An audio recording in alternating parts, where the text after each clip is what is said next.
Good evening. Welcome to Paranormal Experience. I'm Kat Hobson. I'm your host. I'm so excited that you're here. We are doing our very first ever, and I've got a great guest in here to be doing it with for my first time ever, but I'm going to be giving away a fate because, we all watched, or a lot of us watched the landing, bringing those astronauts home last night. I thought that was so cool. And I specifically loved the parachutes and how they all just kind of came down. I thought that was one of the coolest visuals I've seen in a long time. So kudos to SpaceX because we appreciate you bringing them home. But my favorite part was the dolphins. And this fate is actually undated. And it's really great. It's fantastic because it's got articles by, Rosemary Gully in here, which she and Phyllis were best friends and kind of a dynamic duo.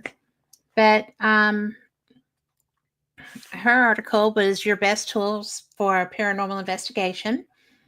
There's Mark Twain's Mental Telegraphy. There's Alien Abduction and the Salem Witch Trials. So it was by Barbara Luter.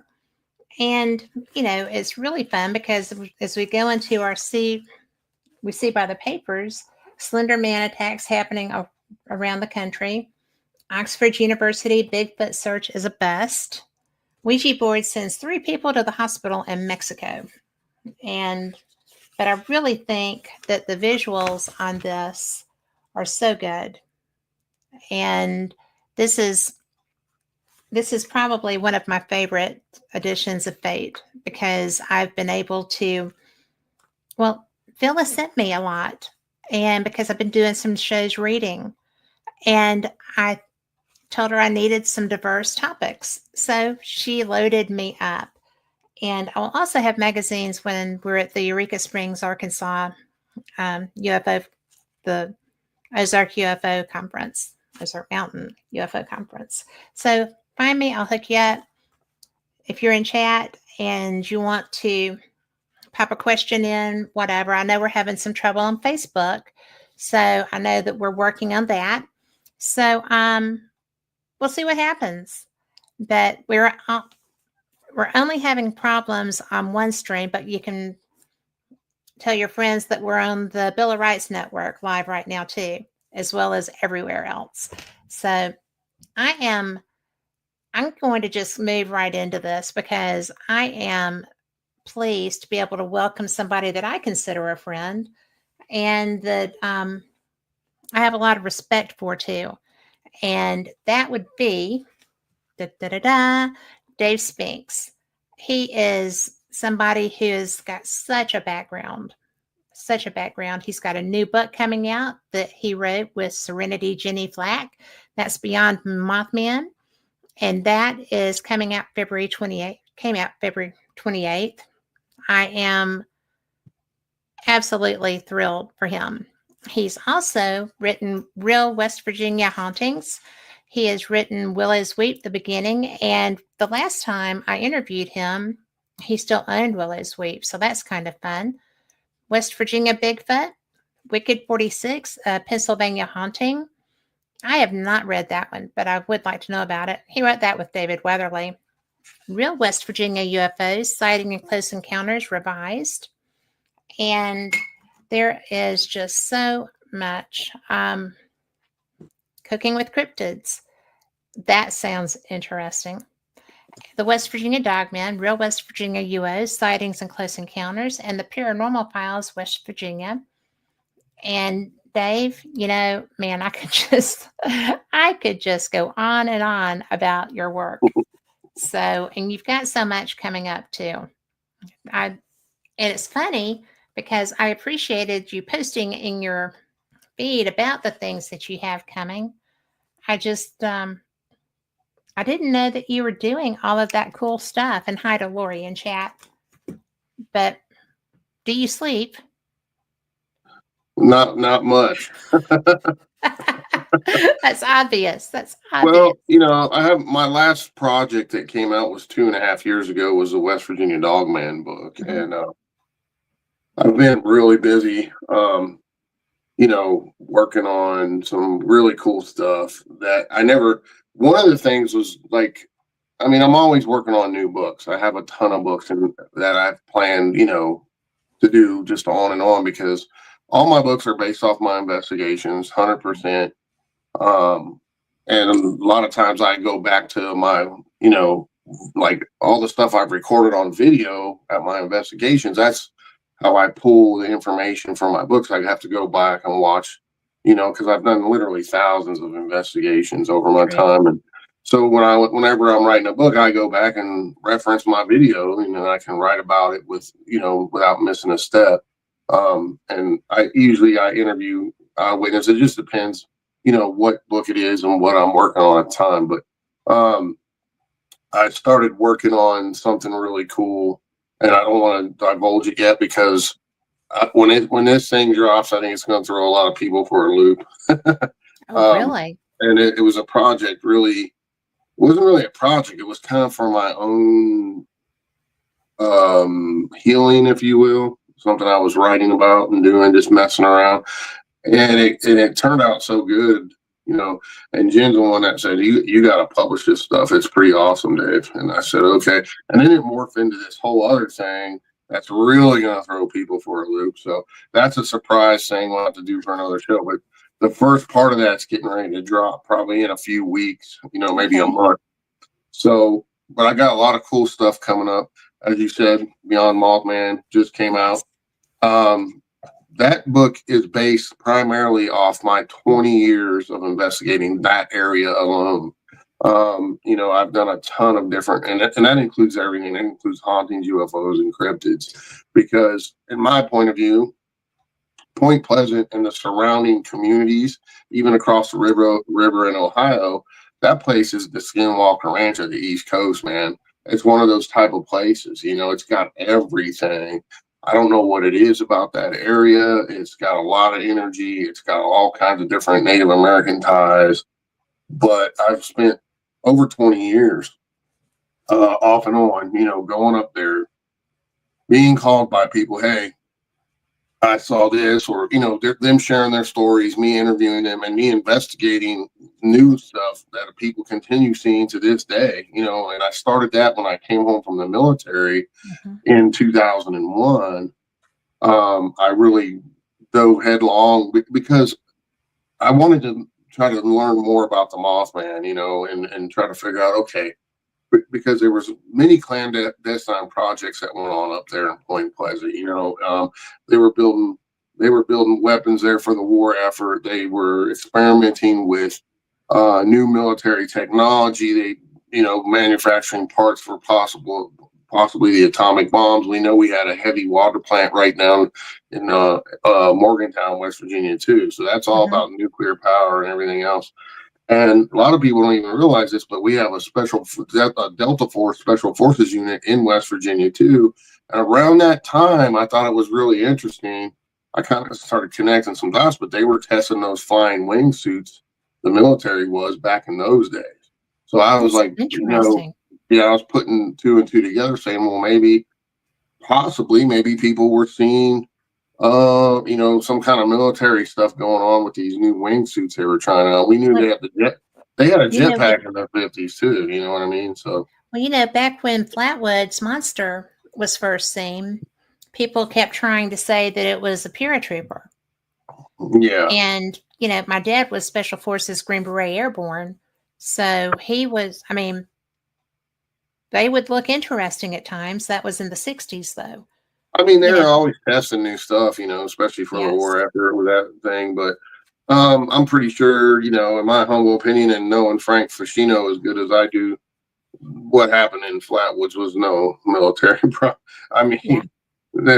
straight up, there was too many eyewitnesses. And I'm pleased to say Frank will be appearing at our Flatwoods Monster Con in person this year with a new book, if everything works out good for that. Jen is cool. He's publishing. Huh? When is that? That's September 13th is the VIP on Friday night, and the 14th is the event. So I haven't announced all the other guests yet. Frank's the featured speaker. because the man spent literally his whole life on one case. I mean, Yeah. when it comes to the Flatwoods Monster case, he's the man on that. You know, he's the end all be all. He interviewed all the living, all the eyewitnesses numerous times, hung out at their house for years. That he was really good friends with them. And anyone else talking about the Flatwoods other than me, because I'm from the area and I know Frank. I mean, most of them, besides Andrew at the Mothman Museum, I mean, Yeah. they don't know what they're talking about. They're just pulling up his information. So I always try to make that clear to people when it comes to the Flatwoods Monster case. You know, and of course, Stanton Friedman was involved with him in that book, but he's no longer with us. So those two there, I mean, Frank dug up the information, interviewed all the people, and Stanton confirmed all that information through his contacts and the documentation. Frank has so much stuff he's never even put out yet. See, people don't understand. There's a lot more to come on this. And, you know, he kind of disappeared for a while because he was dealing with his mom and dad were sick, and then he got sick. And, you know, so he's been out of the loop for 10 or so years. So I finally got with him and we're helping him get back out there and getting that stuff seen, because what he has in that case is phenomenal. People, I recently went to his house earlier last year and hung out with him for a few days, and he showed me some stuff that was like, wow, dude. And he's just sitting on it, you know. So, I mean, I held in my hands the old microfiche film from the government that he has. No way. Yeah, from Project Blue Book and everything else. Yeah. So you can see pictures of it. It's on my Facebook. I mean, the map he has, I mean, it's as giant as one of the walls in this room. It's an entire map of all the different sightings, all these different objects. It wasn't just one object. See, people are misconstrued. There was multiple objects that night. They all converged from different directions on Flatwoods looking for the first one that was down. Yes. And there's a whole bunch more to it, but you know, I want Frank to talk about all that. So that's his baby. So, but I highly recommend having him on your show. I mean, he'll blow I your would mind. love to. I will do that. You know, I had confusion because I was excited when I was talking about it, but Mothman was not my first Fate episode. Flatwoods Monster was. Andrew was my first guest as the host of Fate Magazine Radio. And so that was something that really, I didn't know very much about it. Right. So that case was really swept under the rug by not only by the government, by the locals, because the locals were made to look inept and stupid on multiple platforms, and they were so distraught over that they just quit. They just clammed up and stopped talking about it for many years. And when Frank came in, he had family in the area. That's how he learned about it, and he got so intrigued by it. He started doing all this research over 20 some years ago, and literally spent 30 years of his life investigating and researching one case. So, they'll grab you though. Oh, it's phenomenal. Close to home, it will grab you. Yeah, I grew up with it because I was born right down the road in Gasaway, like just a few miles for where it happened. So, I heard in my mom's first cousins, which would have been my second cousins, went to school with the boys and the kids that saw this thing. So I grew up hearing these crazy stories, So I was always intrigued by it too.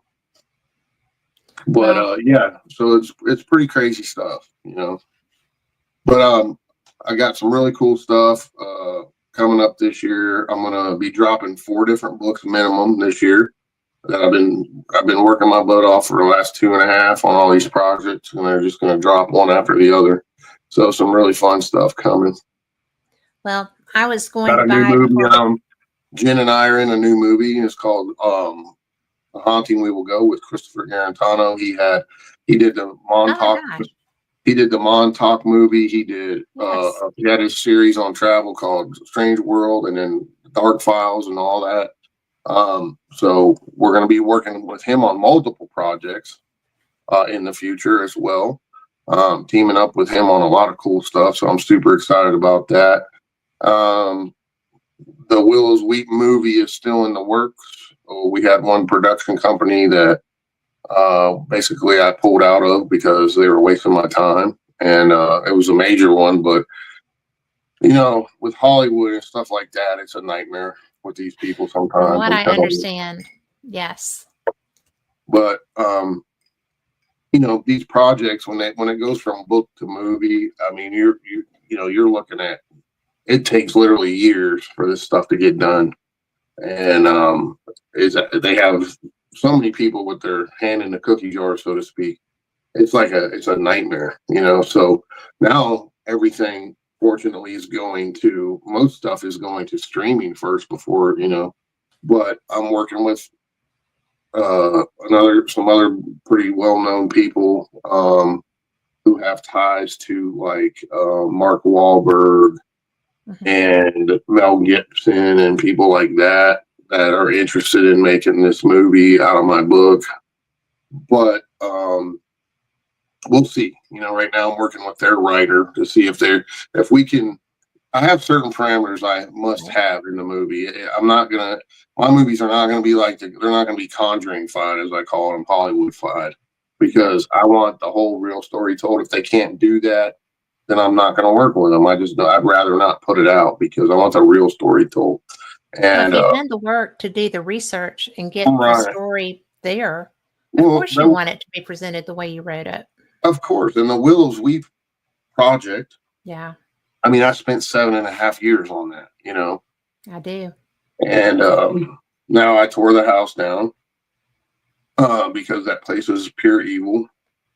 And a good friend of mine was attacked by something, and he recently died. So that's why I shut it down. So, as a location owner, I think we have a certain responsibility. And I know I was meant to own that place, to do what I did there, to tell a story and then tear it down, because so many people had negative experiences there, regardless of, you'll hear scuttlebutt on the internet. Oh, it's all about money. No, it's not about money. Because if I was all about money, guess what? It'll still be open today. And I closed that place down to the public before COVID even hit. So, well, ironically, there were people coming from Tennessee up there to investigate, and they were very nonchalant about it. And this was a couple of years after we last spoke on the air. That's been a while.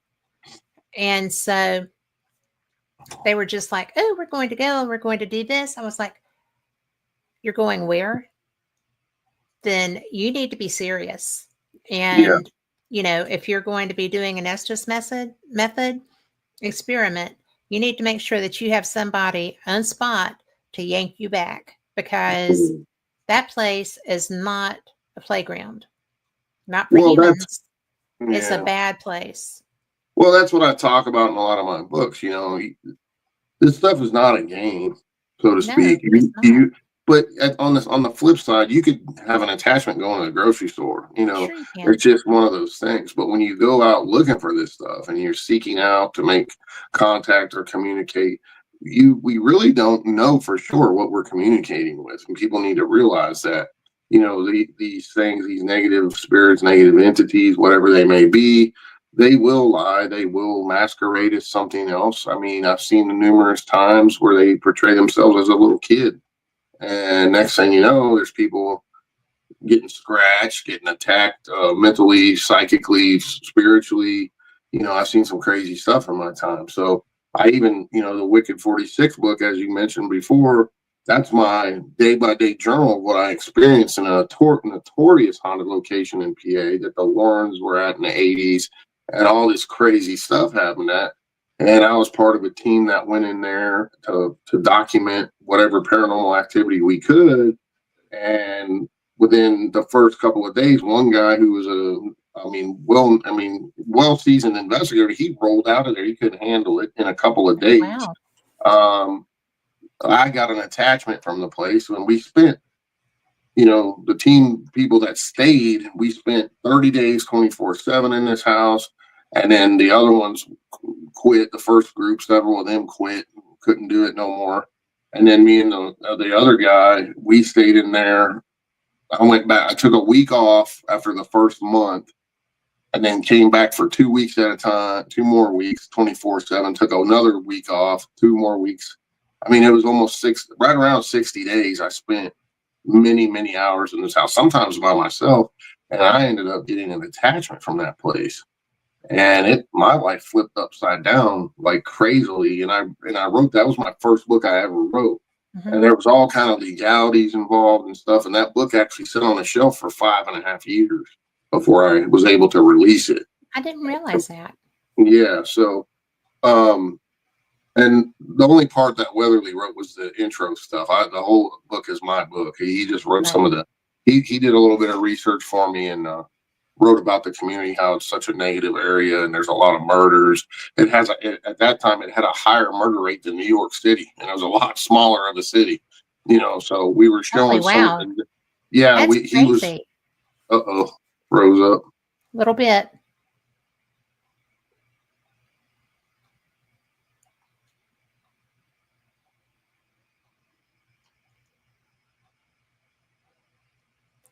Are you still there trying to unfreeze?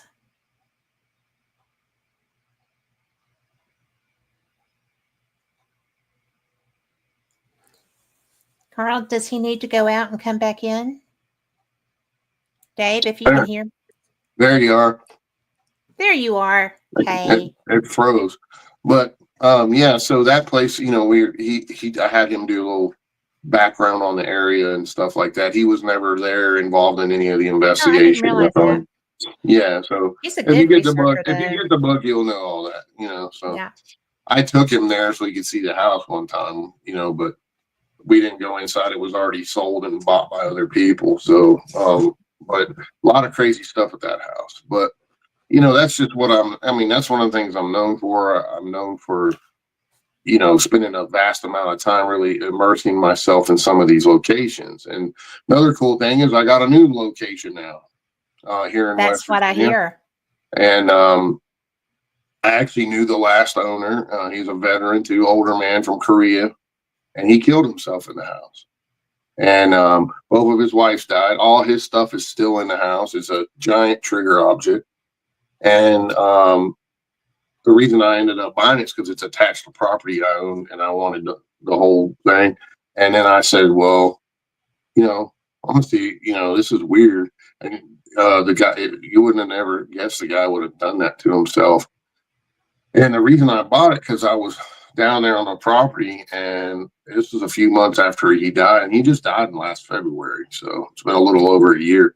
I was looking in the window, and there's nobody else in the house. It's just him when he lived there. And I saw him, a shadow figure walking around in there. So I thought somebody had broken in, and I ran up there, and I'm, checking and pounding on the door, and there was nobody there. And so I said, And then, this place where this property is too, it's a lot of history. There's a murdered woman on right near that house. There was a giant smokestack there where a man fell off who happens to be related to me, and he died. And then some other stuff. So, and another reason is we call it the Spirit Town, the Shanty Town Spirit Shack. And this whole area used to be called Shantytown way back for all the miners and the lumberjacks, and they lived in these little shanties.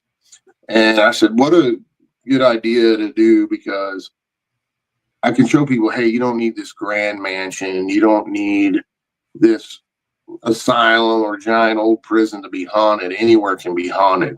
And I know it's haunted because I saw his ghost or spirit, whatever word you want to use, walking around in the house. So I ended up, me and Jen bought it, and we wired cameras and stuff in there. And within hours, we started getting notifications, and we're hearing voices in there. We're hearing walking around on our camera system and stuff. So, it's a new project. Okay. The Shantytown Spirit Shack.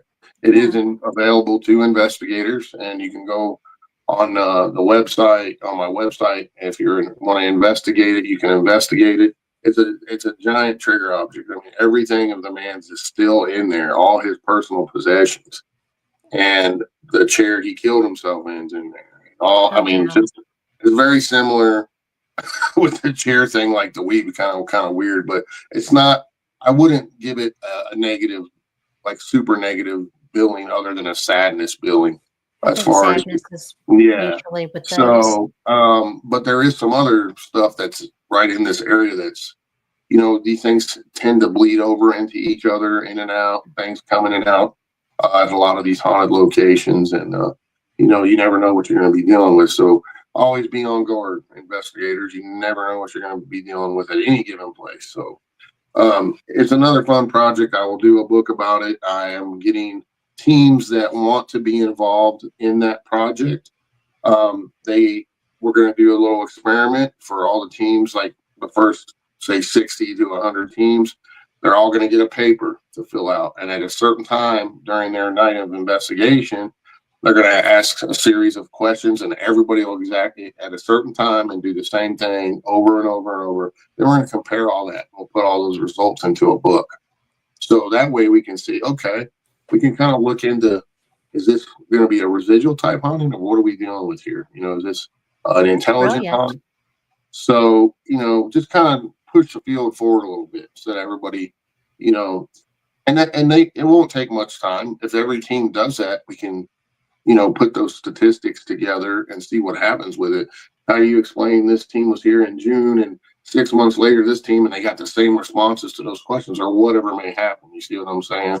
I do. So That's brilliant. it's something fun to mess around with and see, and to show people that, hey, you don't have to have this grand mansion or this huge place. It could be, you can experience a haunting anywhere. You can be in the woods. Yep. I mean, it doesn't have to be a structure. And, that to me, I'm with you. It doesn't have to be grand. It doesn't have to be something that's just like, ooh. When I was in Scotland investigating, we did go to castles and stuff like that, but just walking down the street sometimes, it doesn't have to be grandiose. And I just think that if it's his home and it's where he lived with his wife and then he died there by his own hand. 2 wives, yeah. Both his wives died in there. Both of them? Yeah. Oh. Well, then, yeah, there's going to be a lot of emotion tied to that. Mm-hmm. And, it's really. And the shanty town that was all up and down that road right there. I mean, there was hundreds of those shacks. I mean, there was murders. I mean, robberies, a whole nine. Lot of bad. It was rough back in those days. This town was really rough. It was a rough town. You had lumberjacks, coal miners, the railroad. You had robbers coming in here. You had prostitution, because they would bring the prostitutes in from Charleston every payday, because that's how they make it. They bring them in on the train, and then there was all kind of debauchery going on with that stuff. So you got a lot of bad energy as well. So, unfortunately, that's what it's all about. It's about those residual energies that are left over, where there's tragic murders, deaths, the whole 9 yards. That's, in my opinion, that's what creates a haunting in most cases. Unfinished business creates a haunting, that type of thing. So, love for their home. Yeah.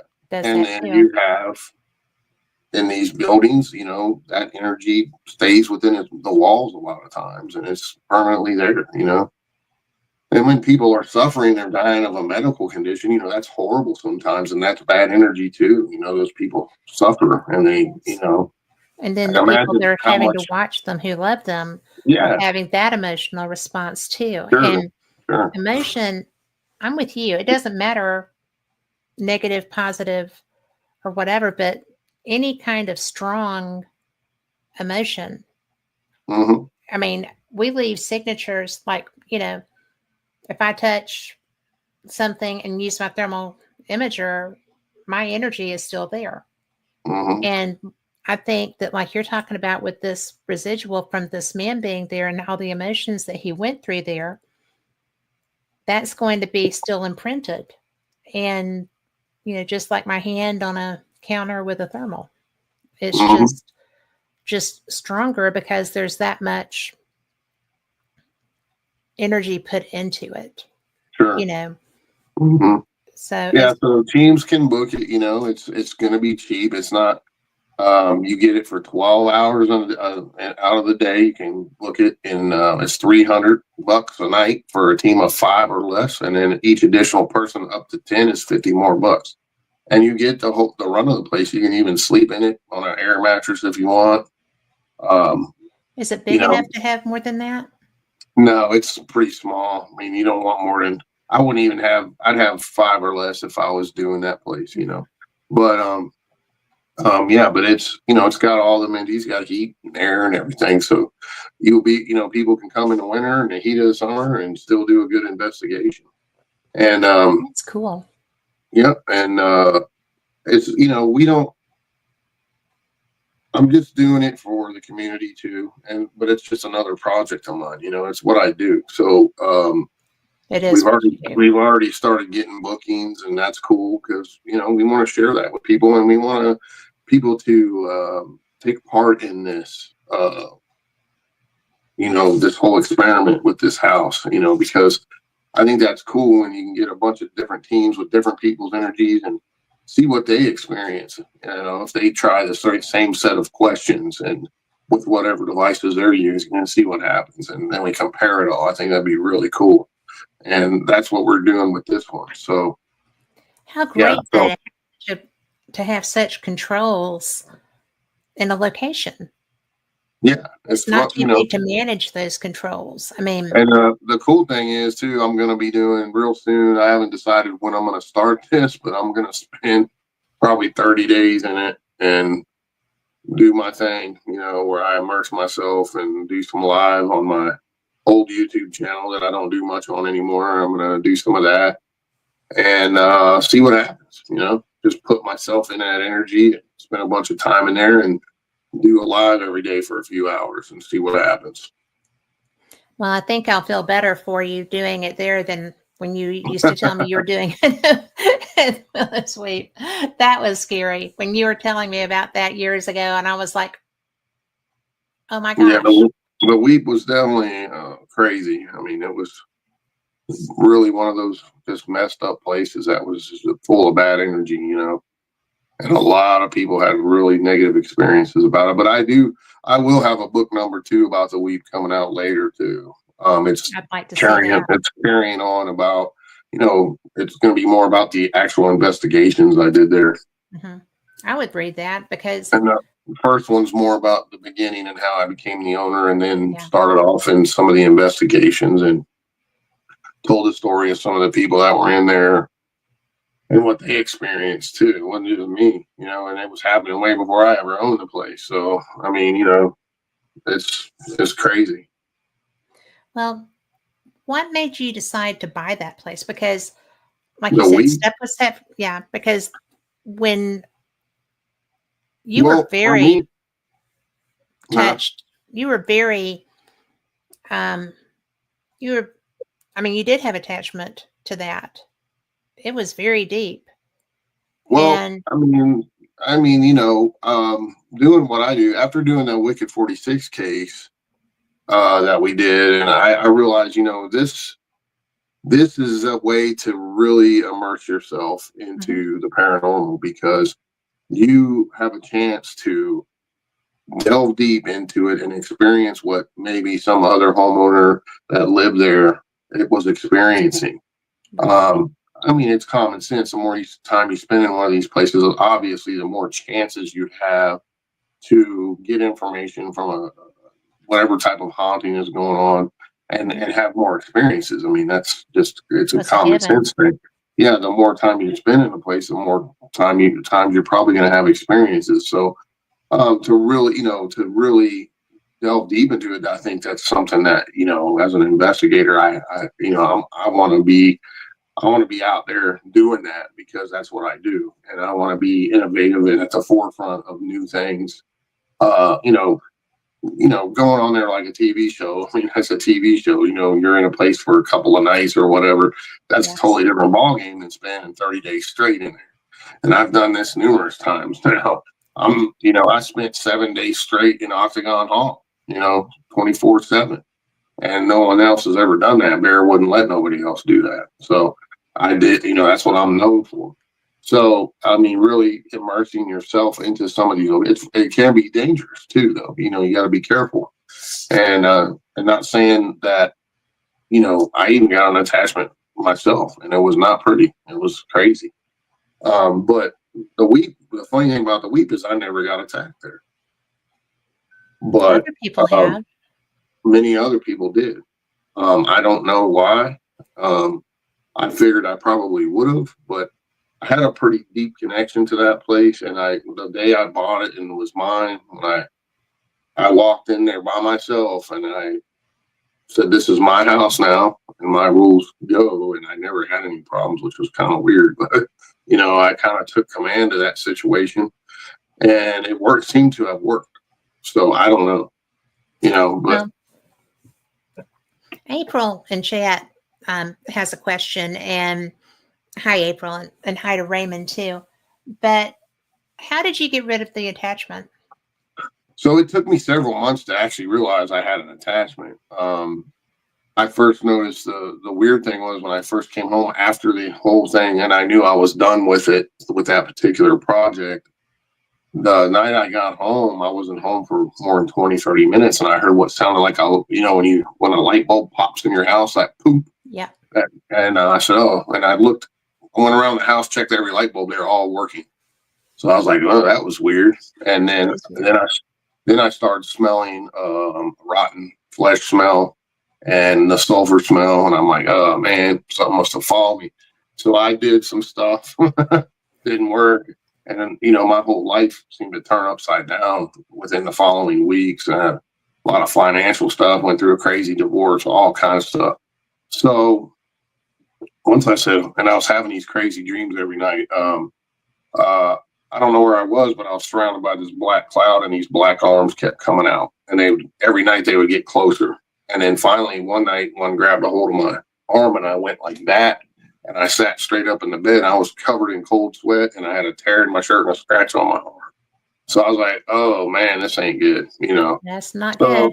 I realized, okay, whatever it is, it probably followed me from that place. So I went and did you own it at that time? Over a matter of 2 or 3 weeks, I saw. I'm Baptist by nature. I mean, that's my religious background. But I went and saw a Baptist minister, got cleared by them, saw a Catholic priest, I'm not Catholic, got cleared by them, and then I got a shaman and got cleared by them. And within several weeks, everything started flipping back to normal. Did you own it at that time? What? The week. Did you own it then? No. You were just investigating. This was after the Wicked 46 case. Yeah, I had already, I don't think I had investigated the weep yet at that point. So this was in between those two things. It wasn't long after that I bought the weep. So probably a year later, I believe, year and a half. Because I bought the weep in 2017. So, so there's still people that think that they'll see it on TV and they don't even know it's torn down, and I get messages to this day. But I sold the land to Brenda's brother. After I tore the house down, and it was blessed and bound and everything else. And another interesting thing, the entire time I owned it, we didn't know this, but when we started tearing, he wanted some of the wood because it's beautiful wood from the 1890s in that house, and you don't find wood like that. And we were tearing the kitchen cabinets out. I helped him, and guess what popped out from behind the kitchen cabinets that was hidden back there? Ouija board. Get out. With the planchette on it. No. Yeah, so that was open the entire time. I thought you were going to say a shoe. That's crazy. Mm-hmm. And I'm trying to think what date was on the Ouija board. It wasn't an old one. It was a newer one. So someone between the time Brenda owned it and I owned it had stuck a Ouija board, probably some team that was into dark stuff. Mm-hmm. Left it open and wedged it down behind the cabinets between the cabinet and the wall and left it open. Maybe they got something that they didn't like and they didn't want to take it home with them. Yeah, but you should never do that. You should never do that. And then when I had it, there was no Ouija boards allowed in the house, but I'm sure Well, people, there shouldn't be. Yeah. you know, but so when you got people doing stupid stuff like that, it creates a whole nother ball game. So It does. I had a and client that had a that's Ouija board another, that was just crazy. So yeah, I don't well, like that's doing that. another thing, these teams don't realize, they're either naive or they don't care, or they're just plain dumb. They're messing with stuff they shouldn't be messing with. And, I've seen some crazy stuff with this stuff. And, we try to tell people, look, it's different than a spirit box because when you're using a Ouija board, you have to allow the spirit to come in, use your energy to manipulate that planchette, right? With a spirit box, they're using the box's energy. It's different. Doesn't mean it's less dangerous, though. I mean, all this stuff can be dangerous. So, well, opening the communication itself can be dangerous. You have to be intelligent and responsible. But absolutely. And some people, I agree with. Let's face it, they have no business doing anything like this because they have traumas in their lives. They have cracks and their holes in their soul, and spirits love to jump in and take advantage of that. And people that have attempted suicide and have drug addictions or alcohol addictions, you should never be investigating the paranormal. I'm sorry, because your vibration normally is up here, right? But if you are doing that type of stuff, it's way down here, which lowers your vibration, which allows negative spirits to jump in and take you for a ride. Sure. So, because they're drawn to it, they know you're ready. Jen has really changed my life in a lot of ways with that aspect of it, because back in the day, I'd run and gun on this stuff, but I learned the hard way that, hey, you can get attachments, and I got one, and I wrote about it in my first book. It was basically a journal of what I experienced in that house day by day. Is crazy. So, I try to tell people, hey, be careful what you ask for, because you just might get it. And especially when it comes to the supernatural world, there's stuff we just don't understand. It can, I've filmed exorcism for a church before. I've done all kinds of stuff, and I've seen some crazy stuff out there, man. I mean, there's, you got to be careful. And, but having said that, use your faith, whatever it may be, as long as you have good intent and a good faith base, I think you'll be fine overall. Sometimes you can feel stuff kind of trying to creep in, but you can back it out of there, with your faith base, whatever it may be. Anything of the light, the negatives do not like, they will run. They don't like it. But who's to say there are no experts in this field? I mean, there just isn't, No. And no matter how much people will argue, I hate when you do TV. That. Yeah, and you'll see on TV, they love labels, they love titles. When you're on some of these shows, you don't have a choice. They just say Dave Spinks, paranormal expert, and I'm like, I cringe every time I see that. I was like, look, anyone that knows me is listening to any podcast. I always say there is no experts in this field. I don't care if you're Joe Blow scientist with 10 degrees. You're not an expert in this field. Nobody is. So there are no absolutes. You have to have absolutes to be an expert, because you have to have knowledge of what you can control and what you. All there is experience. Yeah. In this field, all there is experience levels, and you got some that are weekend warriors, as I call them. But I live this life for real. This is what I've done, nonstop, off and on during my working life, but nonstop since I retired. For 20 plus years, so, and then I've been doing it for 37 now. So, gosh, I mean, so we are not aging like that. Well, I mean, yes, we are. When I first started doing it, I mean, you can't really even say it's an investigation. I was just doing EVPs. I mean, but technically, that's an investigation. If you're trying to communicate with the spirit world using a recorder, that's an investigation. So, delving into it, dipping my toe in it, dipping my finger in it, since I was a young man, because I had experience and I wanted answers, and there was nobody to give you answers back then. My grandfather, he was a Baptist minister for 40 years after World War II, and he wouldn't even talk about this stuff. But he'd sit there and preach. He'd sit there and preach fire and brimstone, pounding the pulpit. But when he would say, the old timers, they would say, well, if you talk about the stuff, the negative stuff, the demons and this and that, it brings it closer to you. And I'm like, no, it don't. I mean, it's there. It's all around us. I mean, well, it's all around us anyway. It doesn't people matter. still think that. People think if you talk about it, if you're out investigating, if you're out doing stuff, I get that. I get that a pretty good bit. And but if you've been doing there, then don't come here for a little while or whatever. And I'm like, Mm-hmm. that's not necessarily how that works, but I try to make sure I don't have anybody with me when I'm Right. somewhere, Yeah. Well, it's like Jen and you says, can tell, but you can tell. Jen will tell you too. It's the Bible's a giant metaphysical book. It Yes. literally is. I mean, and there's so much truth to it because it talks about all this stuff in the Bible. It talks about fiery metal wheel came out of the ground on fire and flew in the sky. What is that? It's a UFO. It talks about giants, the Nephilim. It talks about, ghosts and the Holy Ghost. It's a ghost story, He's written, when Jesus rose from the dead, that's a ghost story. I mean, you gotta kind of look at it in a different perspective, think outside the box because it's got all kinds of stuff in it. And it's really opened my eyes to a whole nother side of this. And those two worlds, they collide in the paranormal. They mix up they cross pollinate each other big time. And you can't really have one without the other. You can't have good without bad. I mean, it's just the nature of things. And it is. I mean, that's back to ancient Chinese wisdom, the yin and the yang, the Tibetan. Sure. I mean, it does go hand in hand. And we all do stuff in our lives that bring the Yeah. bad in. I mean, that's just part of living and learning, and it's the same kind of in the paranormal.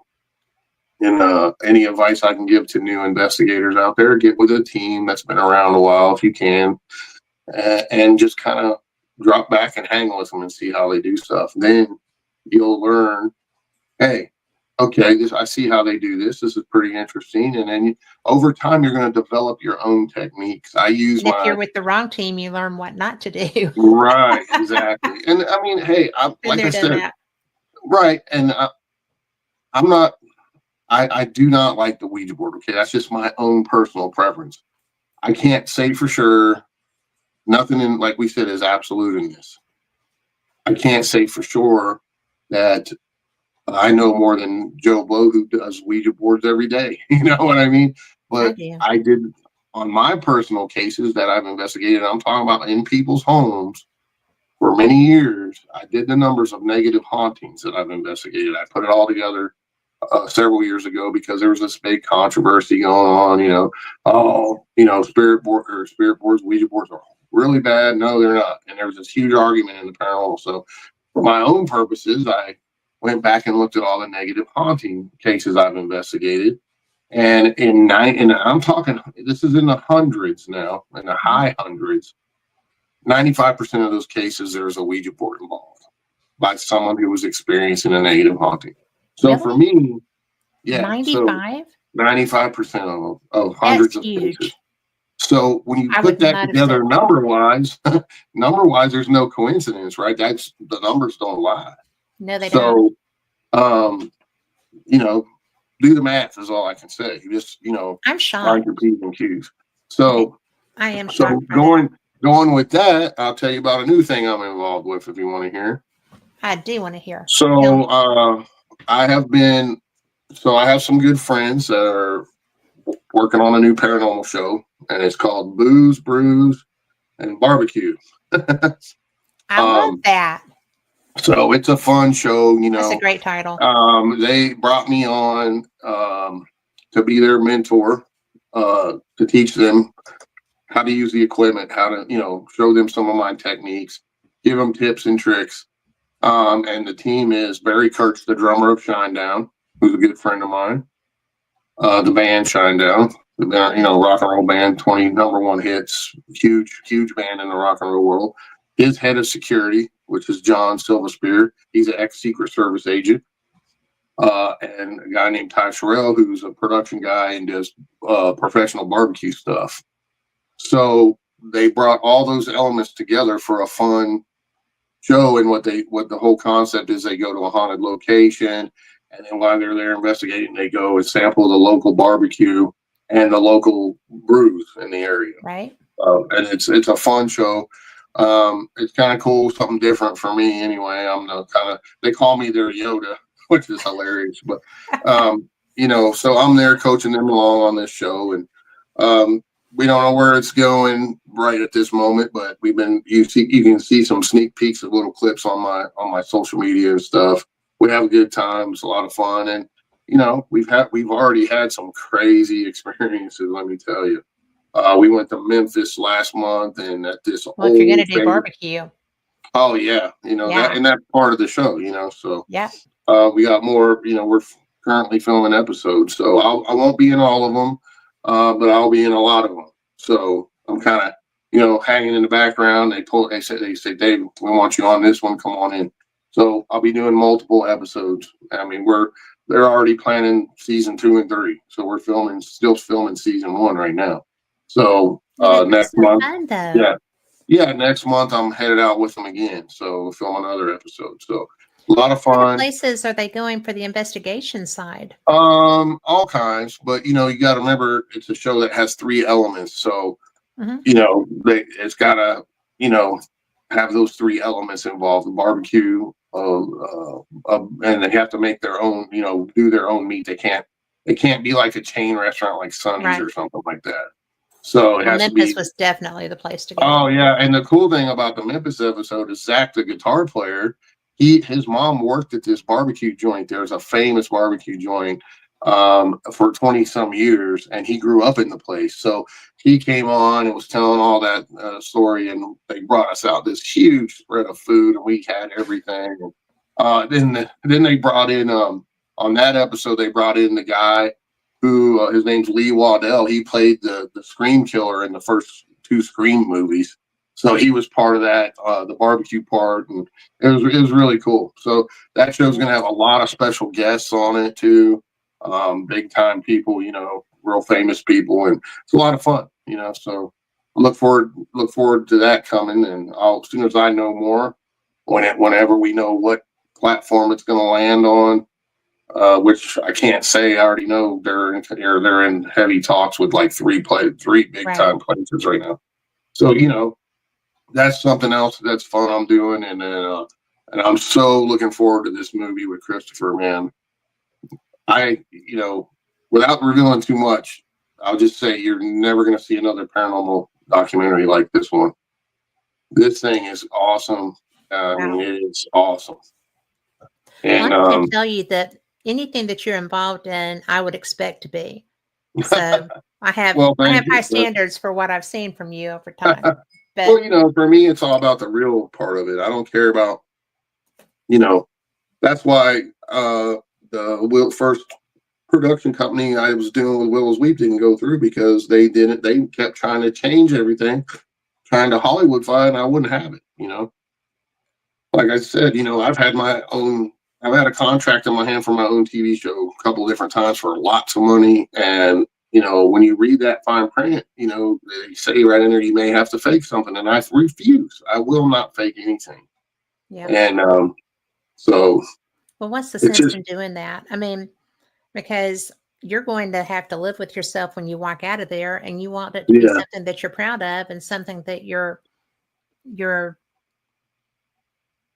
not going to have to, walk around with your head down over.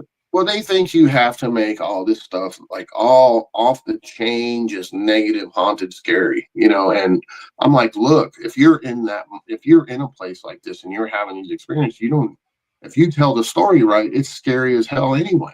Yes, it is. When you have people that are experiencing some of these negative hauntings they're going through, I mean, they are traumatized, terrified, their whole lives are turned upside down. If you tell the story right and you tell the true story, people are going to be freaking because it's scary, because people do a lot of times you can't write something that scary. No, you can't make the stuff out there. It's just, I've been,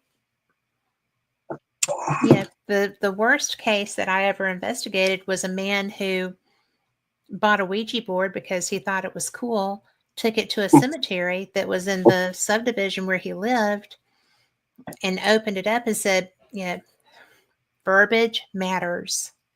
How you ask the question matters, because he said is there anything here that wants to communicate with me? Instead of, is there anyone here that wants to communicate with me? Sure. My glasses jumped right off my desk at that. But you know, it's really so weird because this man had something in his bed with him and his wife. Yeah. His wife left him and took their children Because because of Yeah. that. I mean, and that's not unusual. If you No, are it's going not. and you're asking stupid questions, you get stupid answers. Yeah, you have to be careful with anything. I mean, I've done that myself. You know, Well, everybody you have to does on really, occasion. you really have to watch. You know, and I say, you know, it's a good practice to clear yourself before you go in and protect yourself, and when you leave and protect your, you know, clear your car, whatever vehicle you're in. It doesn't always work though, and It I'm just doesn't. being honest. You know, but you still should do that. You know. You've got to put forth the effort. Sure, absolutely. I mean, I've Because been going down. normally it does I help. took off down the road after a negative case. Went, oh crap, and I pulled over and got out and did it. You know, and I was like, I forgot to do that. You know, so you just gotta be mindful. You know, and be careful and be strong in your faith and have good intent. So, well, we have a question again, and that is, what is your opinion of the Estes method? well, me personally, I don't really care for it. Why? I just don't like the method of it because I could say anything I want coming out of the headphones. Nobody would know the difference. Right. You know what I'm saying? So until they, you know, I would say if you're going to do that, have it set up to where multiple people can hear at the same time and record it, what you're hearing plus what's being put out on the device at the same time. That way, there's a control system in place. Okay, because you know, I could sit there and listen to this and hear what I hear, and then the people out there don't know what I'm, you know, they're not hearing what I'm hearing. So somebody could make up whatever they want. Well, the only time that I would argue that is when, and I have known, getting direct answers to questions that are being asked away from you. Mm-hmm. And Sure. in those instances, then yeah, I will buy that. But only because I've experienced getting answers myself to questions I couldn't hear. Right. So what And I'm saying is you should record, you should have a system in place where you can record what you're hearing on the headphones as and also record what's coming out of the spirit box at the same time. how That would way you do you can that? go, well, you'd have to have it set up like that with multiple inputs and export, you know, Yeah. situations. So you know, that way you can go back and review it for even more clarity, and you probably get more than you really bargained for. I mean, I'm not saying it's a bad system. I'm just saying I would rather have it set up a different way, personally. You know. Well, I always want a recording.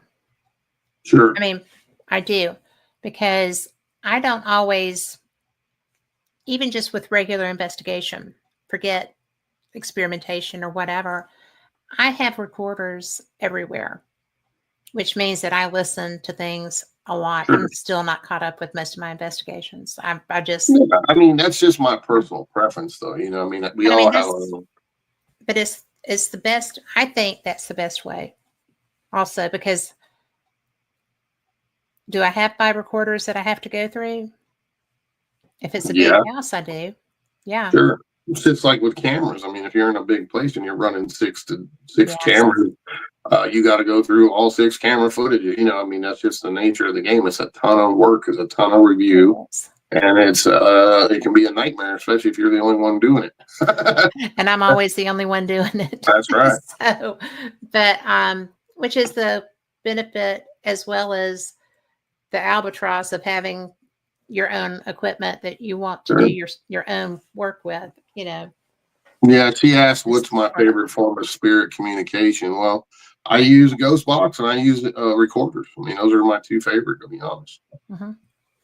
And EVP is my most favorite, though, with recorder. Because there's just, you know, no way you can explain that when you know for a fact you're the only living person in a building and you're asking questions and you're getting a response to that question that you can later back up or already know the information that's factual. So there's no way to explain. It's 100% paranormal. There's no other way, no other explanation for it. Yeah. Unless for some unknown reason we actually can manifest or put out a response through some sort of device with ESP that we don't know we have that ability or something to that effect. But I think that's not. I don't think that's ridiculous. I think that does happen, but I mean, my very first time that I ever got anything, I had just gotten a camera and was using it. And no, I'd just gotten a voice recorder. It was my first residential. And I just had gotten this new voice recorder. And I wasn't paying attention because I had a camera that I was trying to fool with too. mm-hmm. And so I messed up. And I was afraid I was going to erase everything. But I just hit play. And there were only women there. And this man's voice had come through and said, "Is this thing on? Are we recording?" Or yeah, no, so he said, Are we recording?" And I was like, and all the women were over there smoking, and I don't smoke, so I was away from that. And everybody just went whoosh.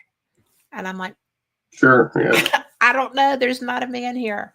And right, that's what I'm talking about. How are you going to explain that? There's no explanation. There's no scientific I or was rational so excited. explanation. Yeah. And that's when it's intoxicating, right? You're yes, like, wow. I've never been the same since. And I saw a meteor that night.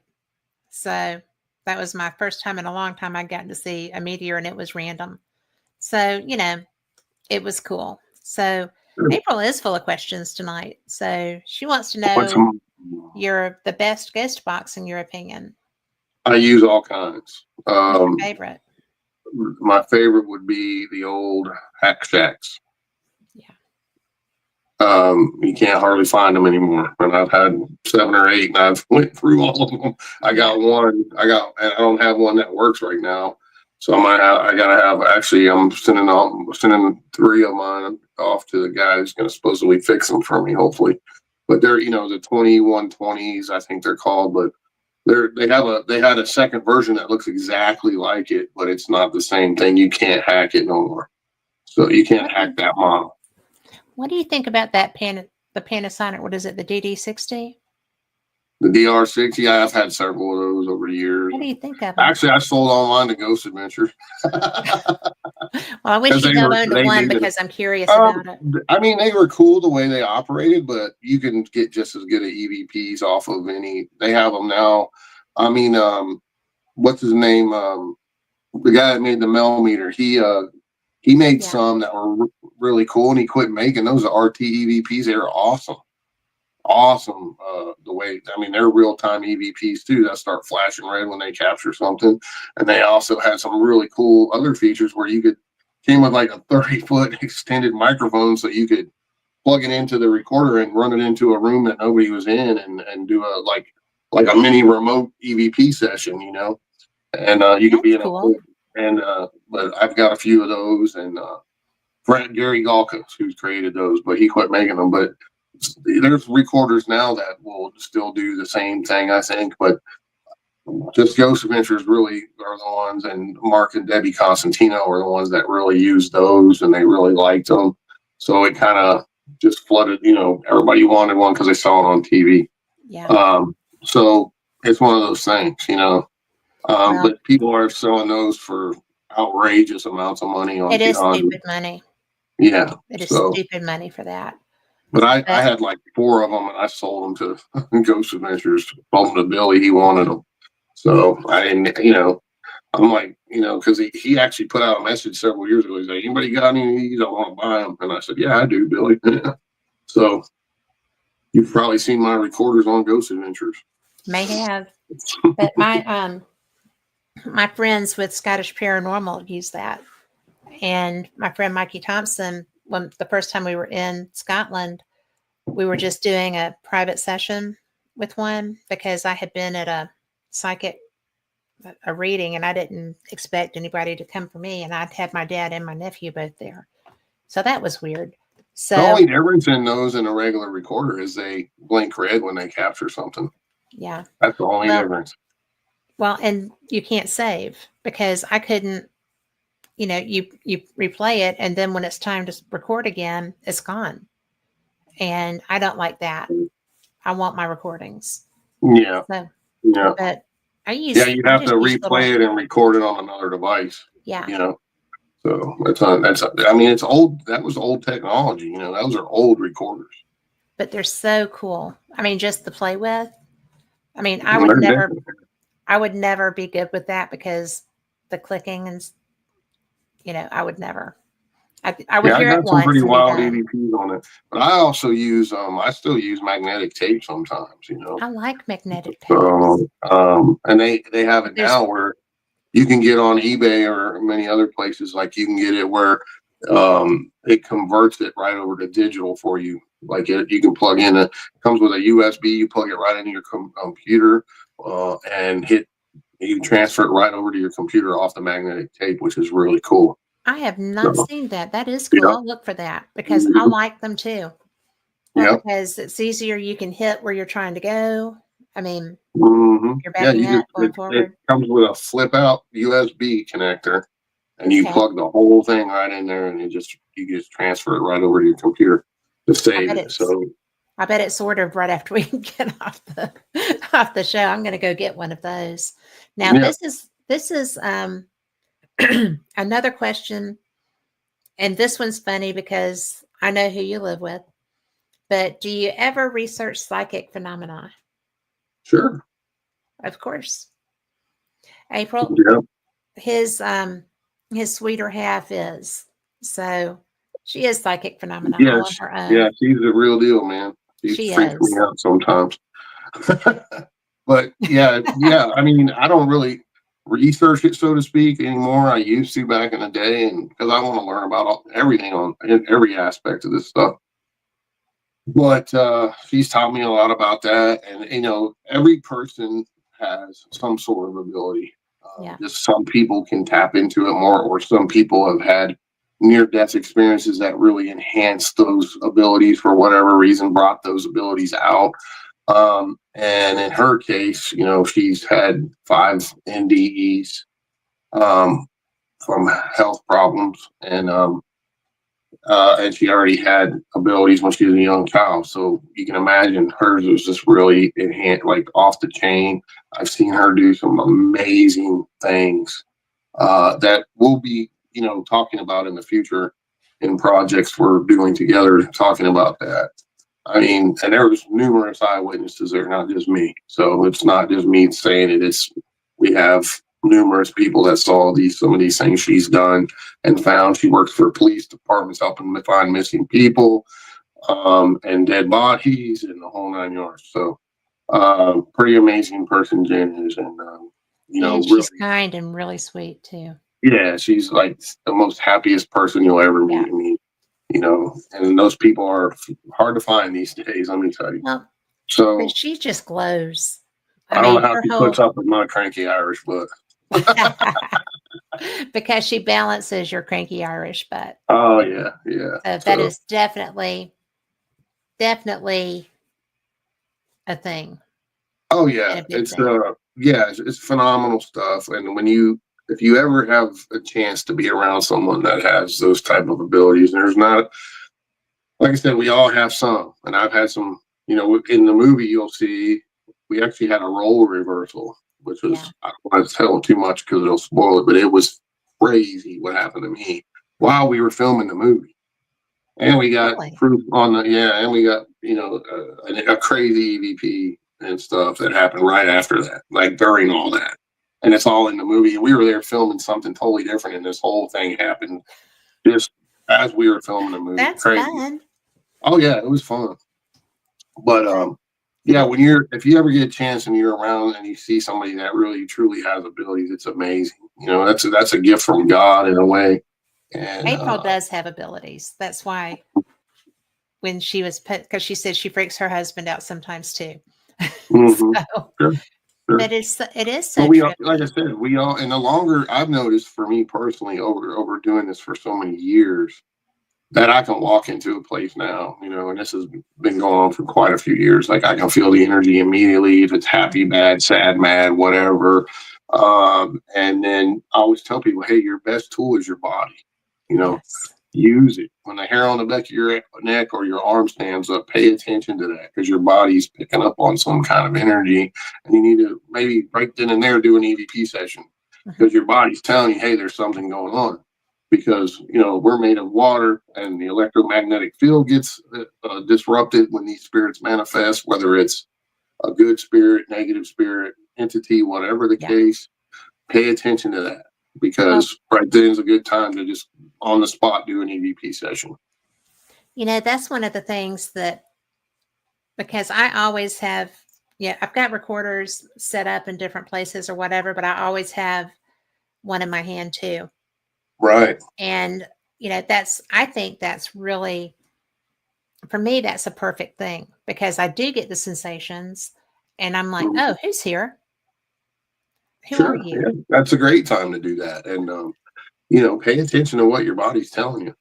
And I always have her, I've been so many times I've been doing my initial walkthrough of a place and I don't have a camera running and something crazy happens. I'm like, dang on it, I what am know. I doing?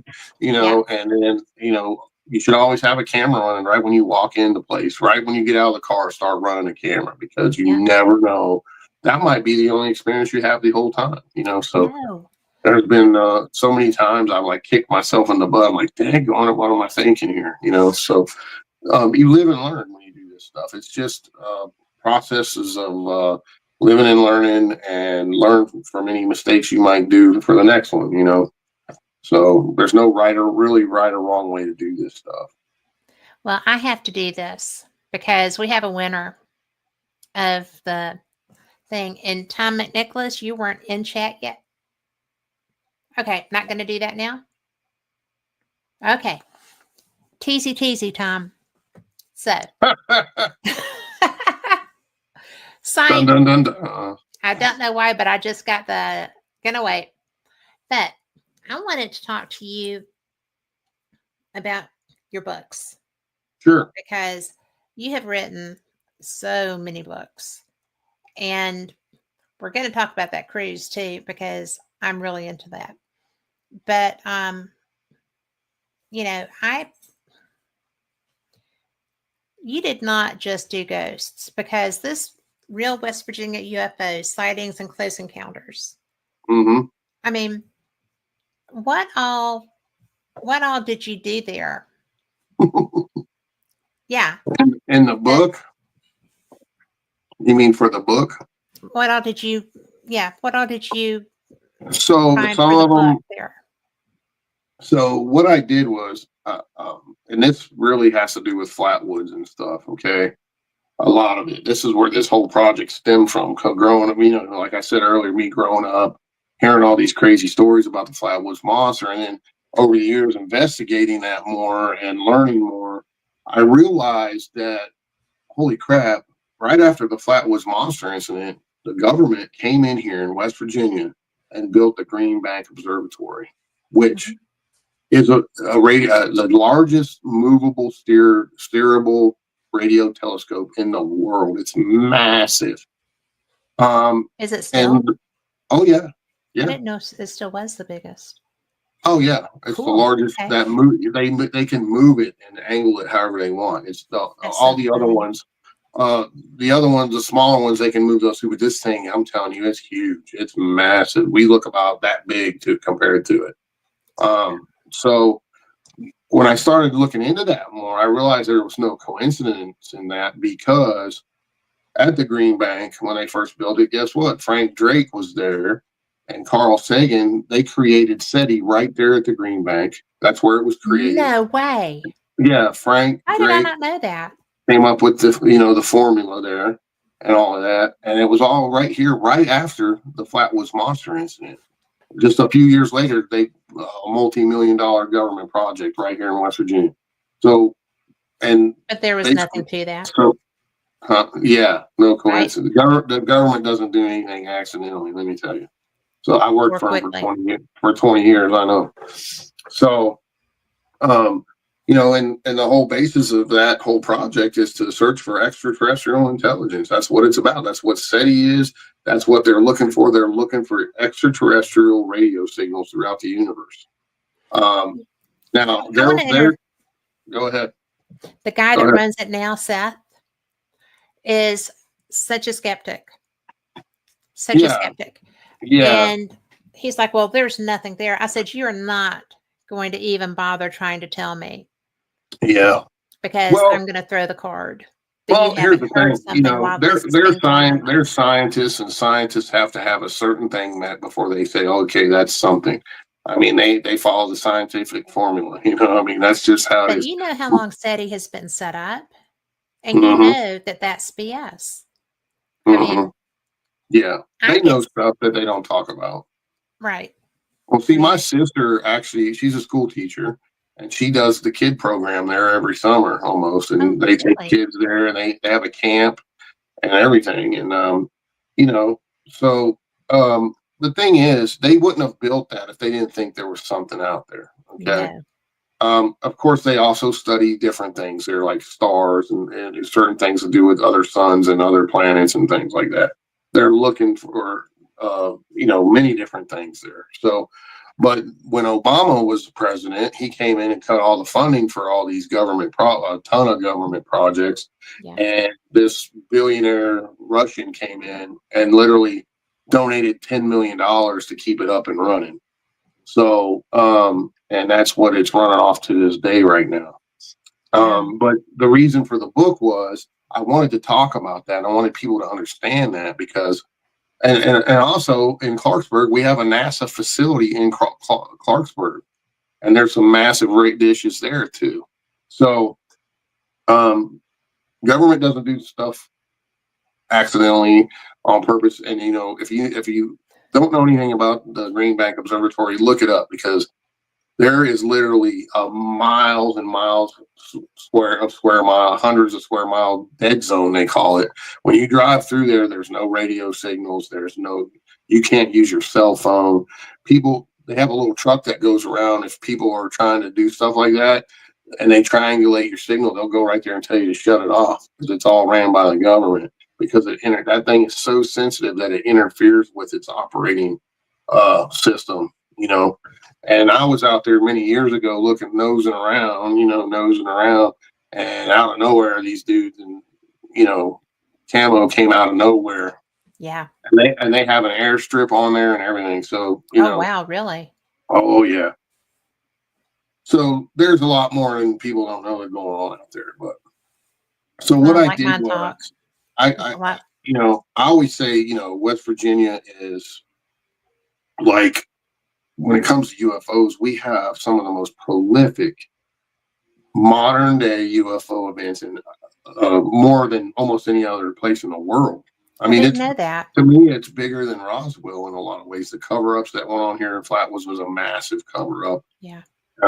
And so what I wanted to do with that is I went back and in investigating and researching, I've actually found reports of UFOs in church records because we were so rural here in the 1800s that there was hardly any newspapers, only in Charleston and up in Wheeling. They had a couple newspapers and stuff, but people would report that in their church records. And I found several talking about these massive ships that stretch from one mountaintop to another and all this stuff. So I started documenting all these cases. And what I did was I picked out what I thought were some of the best ones. And I did it, some from the 1800s and then started in the 1910, 1920, 1930. I documented it decade by decade, all the way up, and then talked a bunch about the Flatwoods Monster, the Mothman, all the UFO sightings during that, all the way up into modern times. So, and literally there's hundreds and hundreds of reports in here, just documented by me, and a lot of them are, I've been told on MUFON sites too and stuff, but I picked out what I thought were some of the most significant ones. Yeah. Some of the ones I've investigated, and of course the Flatwoods and the Greenbacks, all that connection to SETI and everything else is all in there. So it's this is one of your books I haven't. Really good. It's got a lot of really good reviews. People love it. So. Well, this is one of the few of your books that I haven't read. And so Yeah. that one is going to be on the way Oh, as soon cool. as we get off of here because, UFOs are kind of my jam. I do paranormal investigation. I travel for that. I love that. I've done it since God was a child. And when I started to do Fate Magazine radio, I went to the very first Alien Con as media. And I got to talk to some of the people involved with that. And, there were tons of people there. The show was already a hit. There, blah, blah, blah, blah, blah. But the man who was the creator of that show was really nice and spent some time talking to me. And so then I started talking to other people and I was hooked. I really was, because with UFOs, they're more elusive than spirits. Hmm. I don't know that there's not a connotation in there somewhere for some of these things, but when you see them, it's really changing. I mean, it really is something that makes you, the first time that I saw something, I was a kid. But since I've gotten older and I'm actively watching now, it's a whole different ballgame. And the Sure. proliferation of craft is really interesting. Yeah, and I'll say this: some of what people are seeing are our own craft, and Sure. some are not. Um, some of these are reverse engineered that we make, and some are not. So, and there's very little differences in the ones we make now and the ones they have, Yes. because that's how far our tech has come. Um, that's just Well, the it's been bottom line. given to us. I mean, Or taken. We've or taken it. taken, depending. Hmm. So yeah, there's stuff out there. I mean, you know, and I haven't really talked about I talked a little bit about some of my experiences in the Air Force and stuff like that in the UFO book too. And not all of them though. I have more that I'll talk about later. But I got, I have so many things I want to get out there, and it takes a while to write a book. Yeah. I'm not. I mean, I never thought I'd write one book, let alone I'm on number 10, going on number 10 and 11 right now. Yeah. So, and many more coming. These are all, like I said, based off of my investigations over many years.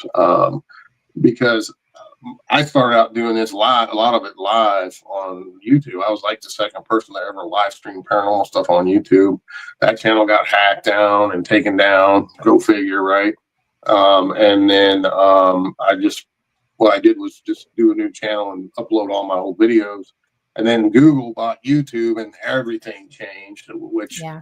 I was able to fund a lot of my investigations from what I was making off the YouTube channel. Because it's very expensive to travel around the country. It is. It is And you ridiculous. pay for your gas, hotel, food, and everything else. So when that happened, they called it Admageddon on YouTube. So everybody basically got their income that they were making off YouTube cut by 3/4. So, That's a huge unfortunately, cut. it's huge. Yeah. It used to be like 70-30. You would make 70, YouTube would make 30. Then when Google bought it, it basically flip-flopped. So it's like 60-40 or something now to them, and you get 40%. Even when someone does a cash donation to you, they take a large percentage of it. It's a bunch of crap. So That's crazy. after that, that's when I started doing TV more and stuff. And I was just like, well, I'm gonna, I kind of got off of the YouTube for quite a while. I just uploaded not all of them, but a lot of my old videos so people could watch them for free, because a lot of people don't have money and they enjoy it. So, and the whole reason I started the live was so people could experience what I was experiencing, basically at the same time I was experiencing it. So, and it was fun too. It was a lot of fun, but Yeah. Isn't that terrible though when platforms just kind of throw you in the river? Oh yeah. So You know, and you can't even unless you have like I think it's 1 million subs on YouTube, you don't have a number to call anybody or nothing. They won't answer your emails or nothing hardly. It's all automated. You oh, know, that's crazy. it's ridiculous. So, you know, YouTube's it has its own issues nowadays. And they like to censor people a lot too. So Yeah. but yeah, I love all this stuff because for me a lot of it crosses over. You know, it's kind of my mantra. Are we alone in the universe? What happens when we die? And are there unknown creatures walking among us? You know, that's kind of my little 3-thing mantra that I use. That fascinates me. It's basically why I do what I do. Because I've had those experiences as a young man, and I'm still looking for answers. Yeah. You know. Well, what about, because we really haven't touched on the cryptid side of things. Sure.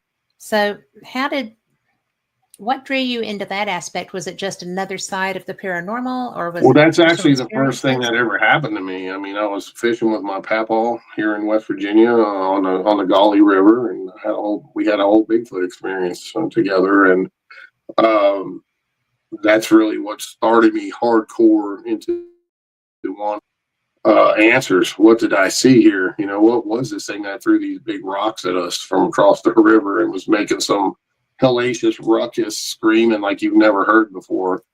And you know, I told that story on These Woods Are Haunted and Terror in the Woods. And then that was my second book that came out was West Virginia Bigfoot. And what I put my story in there, the real story, TV janked that story up too. They added stuff that didn't happen and got the order of things wrong, which really sucked. That was the first TV show I ever did, telling one of my experiences. But overall, they did a pretty good job. But that's just TV for you. They want to enhance stuff and do that, and that was my first opening thing when it comes to these paranormal TV shows. But and then I put in a bunch of cases that I've investigated here in West Virginia as well when it comes to Bigfoot. And you know, I've had so many cases that have crossed over, like UFO. I'll give you an example. Like there's been many times, and you probably talked to other investigators who've had the same thing. I'd be out investigating a Bigfoot case, and I start talking to some of the eyewitnesses and stuff.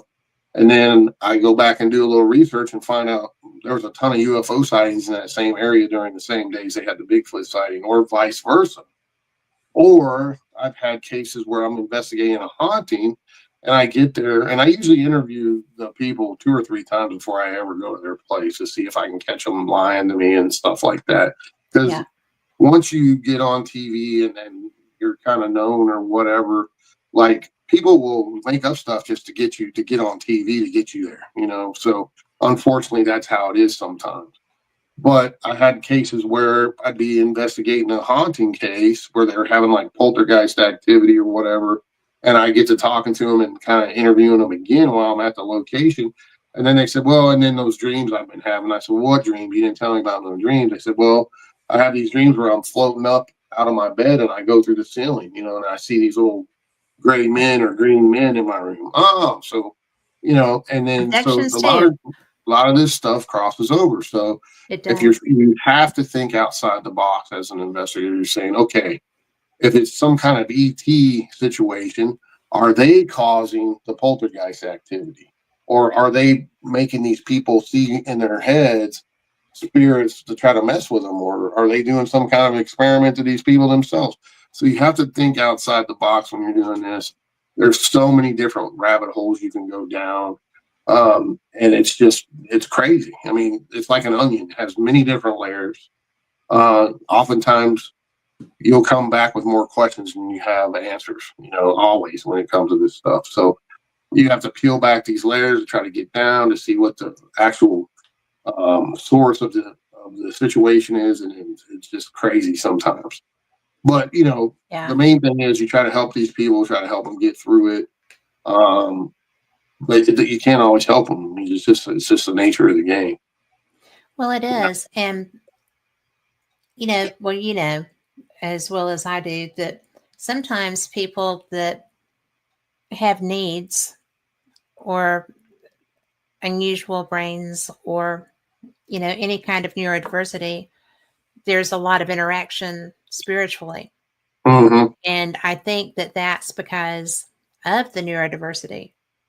So, Sure. they're more open to seeing it. I think that also with UFO encounters, there's also that, Sure. because I think that people that are dealing with that are an interesting subject. So Mm. I think there's more interaction that way. Right. And then So, I mean, you also have to try to rule out any extraneous factors like, if these people are living near or under high tension wires, because yes, the yes, EMF will make people hallucinate and everything else. Even in your homes, if you have stuff isn't really shielded that well, like your refrigerators, your microwaves, they put off a ton of EMF. All you gotta do is walk over there with an EMF meter and they'll light up like a Christmas tree. yeah. And Well, anything built before the 70s for sure. sure, yeah. And even today they're still not insulated that well. I mean, Yeah. they really aren't. Um so you have to, there's so many different aspects to this stuff. The Russians, I looked into it several years ago, but the Russians probably did one of the best, if not the best, study on EMF in humans, how it affects people. And it affects people in many different ways, Yes. many different ways. Each person is actually different for the most part when it comes to how EMF affects them. So some people it really affects really in a negative manner. They have hallucinations, they freak out, and then when they move out of that situation for their health, all of a sudden, boom, they're back to being normal people again, not Yeah. having anything going. So, you got to take into that. You got to take a lot of that into consideration when you're doing this stuff. You can walk around outside of the house, check the EMF levels to see, because it'll come right out of the ground sometimes. And there shouldn't be any EMF, unless you're under a set of high tension wires. Yes.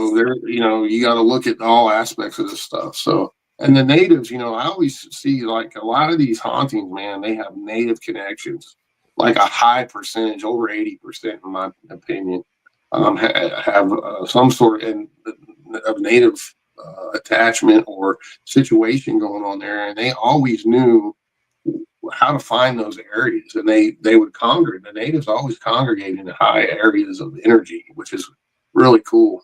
If you think about it, they knew how to find those areas. And look at look at Skinwalker Ranch. I mean, look at that place. What's going on there? Well, And that's how I talk about Point Pleasant. It has so many things. It's got yeah. numerous cryptid sightings. It's got freaking UFOs, hauntings out the wazoo. That's just in this little tiny town of like, I don't know, there might be 15,000 people that live there, Yeah. So, and then, and you had this crazy thing happen there. So, and stuff still happens there to this day. So, that's a high area of something energy wise going on. What it is, we don't know, And you got what? Skinwalker. I want to go back to Skinwalker Sure. because historically, not with the show they're doing now, but historically, from all the writings and the different people that have lived there and stuff, I've been talking to Carl too much. I'm doing my and stuff things. That's you. I am so tickled because I know some of the people on that show, right? So full disclosure, and one of them I have irritated greatly in the past, so that's okay. But well, I mean, I felt like saying, "Were you just disinformation or disclosure?" was a fair question, right? So they did not. But as I'm watching that, and I think back to some of the things that I've experienced around Cherokee, North Carolina, you know, because I wander, right? My husband plays poker. I go wander. I don't go far from other people. You know, Mm-hmm. if we're there in the summer, that's easy. If we're there like the week of Thanksgiving, they have a huge poker tournament. there's nobody out there for me to be as safe wandering as I am then, because I'm doing a study on the Thomas Divide lights. And so I have to be really careful if I'm there in the winter, because, Mhm. they'll close the parkway. And I've had people come in and like try to block my car because I will film from my car, and I feel safer that way. And I'm Mhm. still getting the same views. But it's just so interesting to me because those levels of strangeness, people say high strangeness, it's all high strangeness. But Sure. Skinwalker in particular strikes me as being very native in the experiences that were done that were had prior to what's happening now, because now they've gone and stirred up a hornet's nest, Mhm. and they're getting sick from radiation, and that's real, and things like that. That's another thing that should be said. Besides the EMF, you have to Sure. pay attention to what's been happening in the area that you're in. Oh yeah, But absolutely. have you ever, because I know you have Native American history so strongly there, Yeah. and also know you travel, but have you found that there's a correlation between historic Native encampments and UFOs? Mhm. Strongly. I mean, you said that to a degree, but I wanted to touch Well, base with. so here in West Virginia, we have in the Kanawha River Valley and all the way up. I mean, there's Native American mounds everywhere, and all the way up into Wheeling, where which that used to be, that they still call it Grave City, and uh, the prison, Moundsville Prison, the biggest Native American mound in the country is right there, right across the road from it. I didn't And know that. yeah, and those mounds go all the way up into Pennsylvania, Ohio, and all over the country, really. But we have a really big concentration of them here, and We do too. I think that when the white settlers came in and up in that area, they just basically flattened all that Native American stuff and built right on top of it, and Oh, that's that not yeah, that's not going to and have they robbed the problems. grave, they robbed and looted the graves and everything else, and that alone will cause very bad Oh juju. yeah, I mean, bad it's a known juju. thing, and so, but even some of the mound stuff, the other natives, like the regular native tribes, the more modern ones, we'll talk about. There's bad juju around them. They say that, like up at the Snake Mound, and all that up in Ohio. Yeah.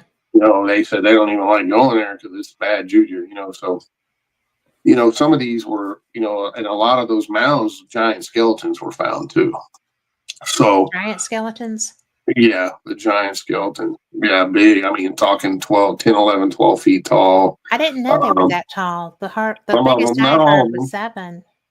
No, there's a lot of them that had giant ones in them. And the Smithsonian and government people would come in right away and take them off. And they dump most of them in the Atlantic Ocean because they're hiding history, they're hiding the Well, history. yeah.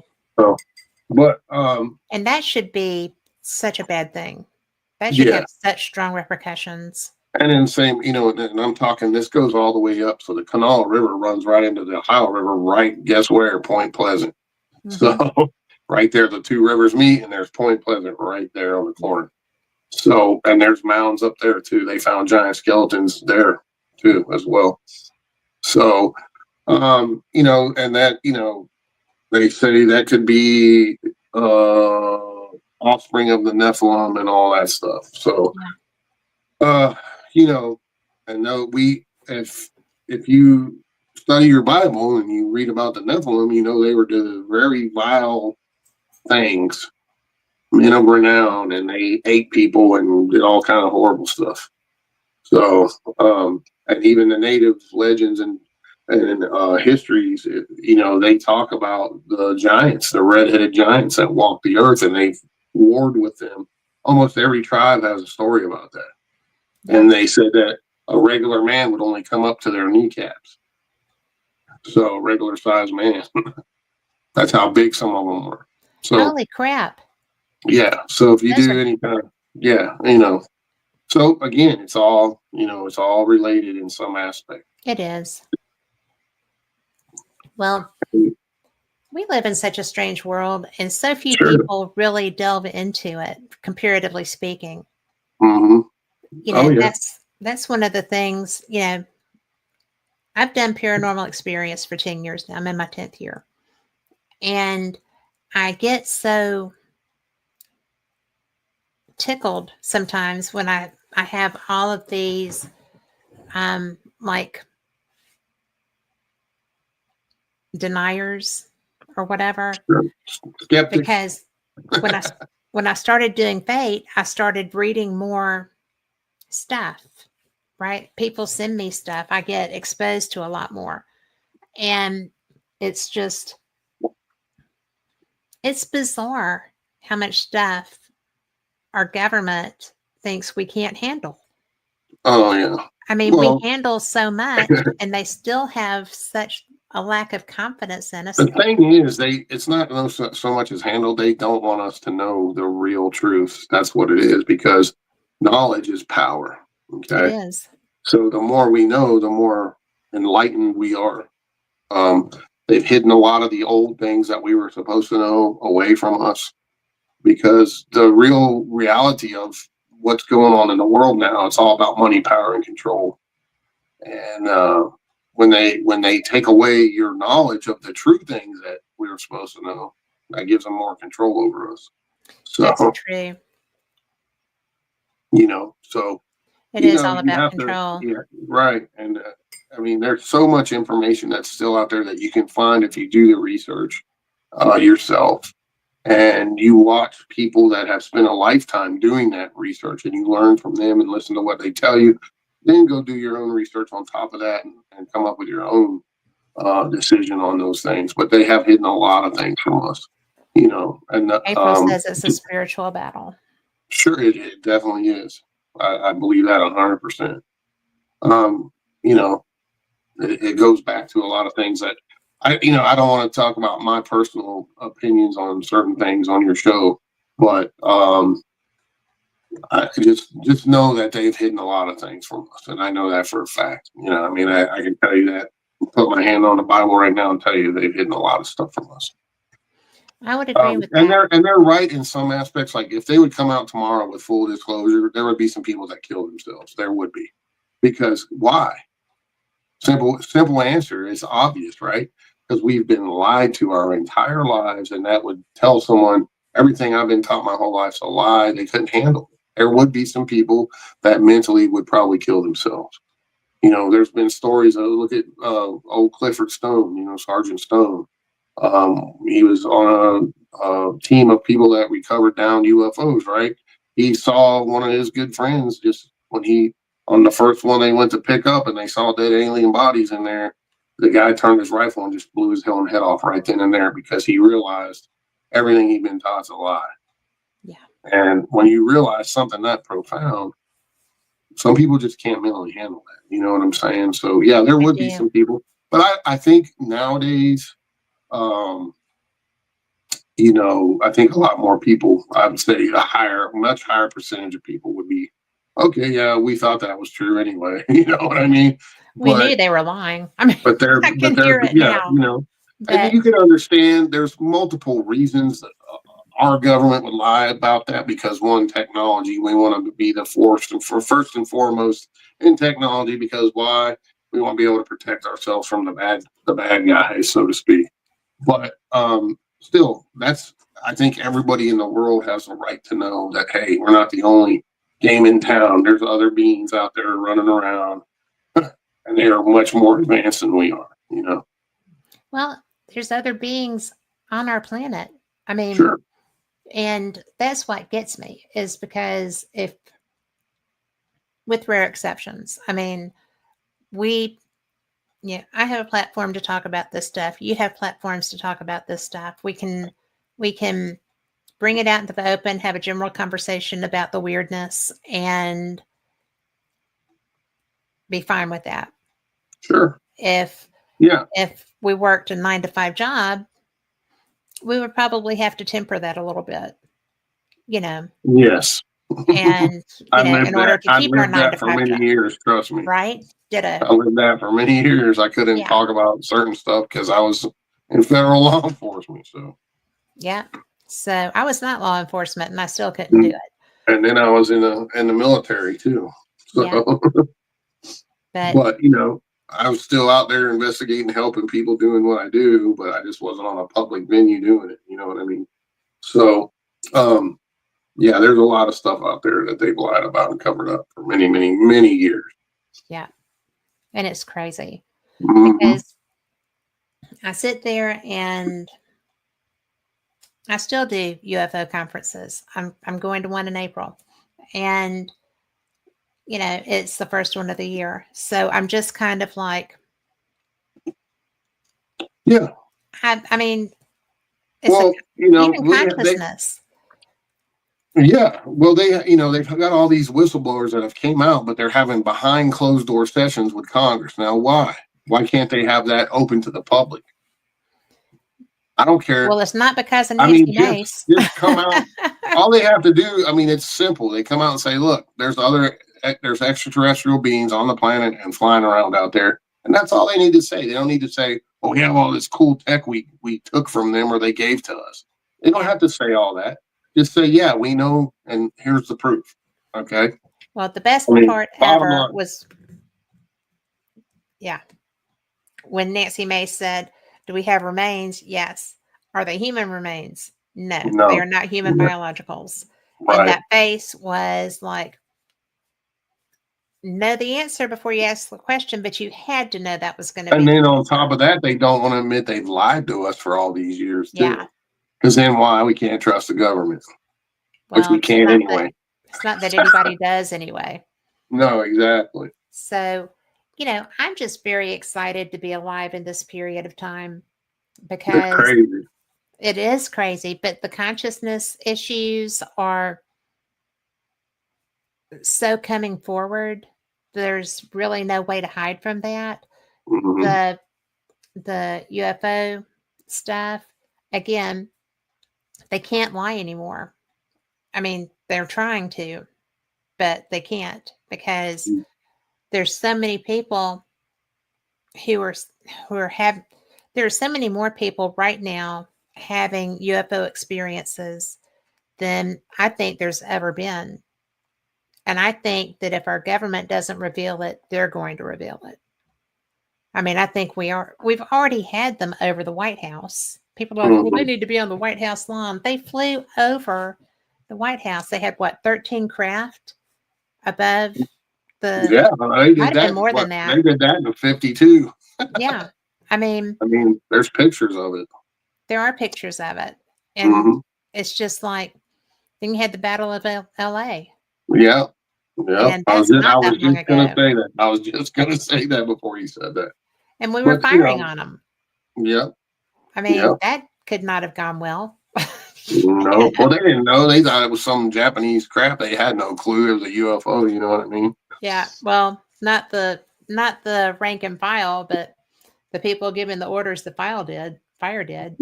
Sure. So, I mean, that was wicked. But Well, you can't take away the thousands of accounts from the pilots and the crew members during World War II. Saw the Foo Fighter. They call them Foo Fighters. More than just a band. Both sides, Germans, Yeah. Japanese, and Americans saw them. They all talked about them. And they interacted with them. Yep. So, I really think that is every bit as much interest to me as spiritual paranormal because I think that they're so correlated. Yeah, I think when it comes to the UFO question, that's probably the greatest question of mankind. Are we alone in the universe? Other than, most people have a spiritual belief and we know spirits exist. Even, cavemen days, they saw things they couldn't explain like that. And, but when it comes to, okay, we're not the only game in town that, can actually fly out of our orbit. and there's, beings out there that can traverse the galaxy. That's crazy. That's cool. That's phenomenal. And it doesn't mean you can't be, your religious beliefs are wrong. If you believe in God, if you're a Christian, who's to say he didn't create a whole other race of beings? That would be asinine to think that he didn't do that too. You know what I mean? So you have we're to. very egotistical. Right. We think that we're the top end of in the all spectrum. be all. Right. We're like ants to some of these things, so we are. We're annoyances. Yeah, and I'm worried they keep playing around with these nukes. We might get spanked by something. Well, I think that's what the Battle of LA was all about. That's my opinion, because we sure didn't win it. But No. we have got to, Carl. Better give away your book. Huh? Yeah, Cat. You gotta give away your magazine. Yes. Tell everybody, we got people watching. You need to type in #fate for the giveaway. Okay. Well, we have 2 people who have done that. Yeah, we've had 2. You got some on YouTube watching. They need to do it too. All righty. Well, this is what we're doing. It's #fate. Pop it in chat, and you get a Fate magazine. Right. And this is the one that I chose for the first person, because with the SpaceX landing, the astronauts and saving them, I just thought with all the dolphins swimming around the capsule that this was an appropriate addition to share. Right. And I am all about some dolphins anyway. They're my heroes. I love playing with them, and I've gotten to. So we're going to do the dolphin edition. Okay. So, Lori, Gate won't not Gate. Fate. Gate will not get you a magazine. No, you got to #. But just Fate. go ahead, and if you want one, pop it in chat, and you will get one. But you will have to stay so I can find me on Facebook so I can get your address. I need to mail this to you. I need to physically mail this to you. Right. So don't put that in chat, but reach out to me on Facebook. You can find me on fatemagazine.com, fatemagazineradio.com, fatemagazineradio. Right. .com, cat at. So and that's my email. Are you ready to do this? Well, yes, we've got many people who have already done it. We've got 3 in there so far. Yes. So when I hit this draw button right here, it's going to go through and announce a winner. Oh, this does it itself. Yes. Look at you being all techie and stuff. Kat had never seen this before. I have not. This is my first time. Everybody. I'm 63. I don't get many first. Let me enjoy it. Enters into this automatically. Well, there. So here we go for the first giveaway tonight of that Dolphin, the Fate Magazine Dolphin Edition. And the winner is April. April. Yay. April, you have me. Just send me your address and I'll send it to you. Right. I'm so excited.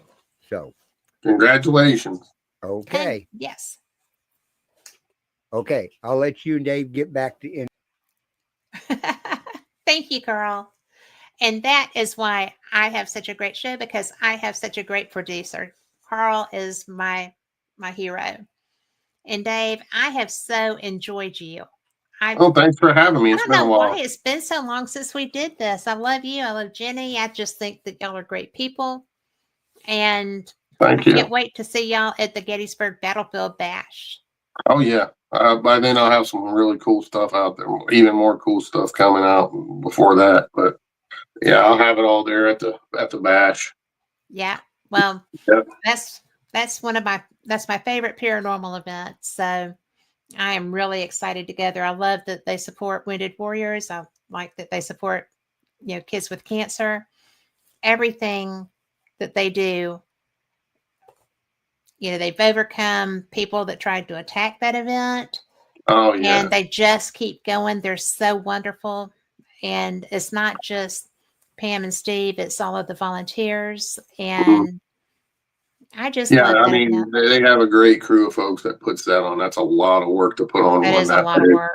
So, kudos to them. And, that's one thing I just aggravates me about the paranormal. There's so many little cliques and groups that attack others, and it's just ridiculous, man. Just It do your is. own thing. Stop worrying about what other people do and do your own thing, If people would just do that, their lives would be so much more positive and happy, and they would be too. Yeah. It's just, for some reason, we don't seem to be geared that way, or a lot of us don't. It's like worse than high school ever was. I mean, it's ridiculous in some aspects. Well, I tell you what, as long as they have it, I will be there. And Oh yeah, it's a great conference.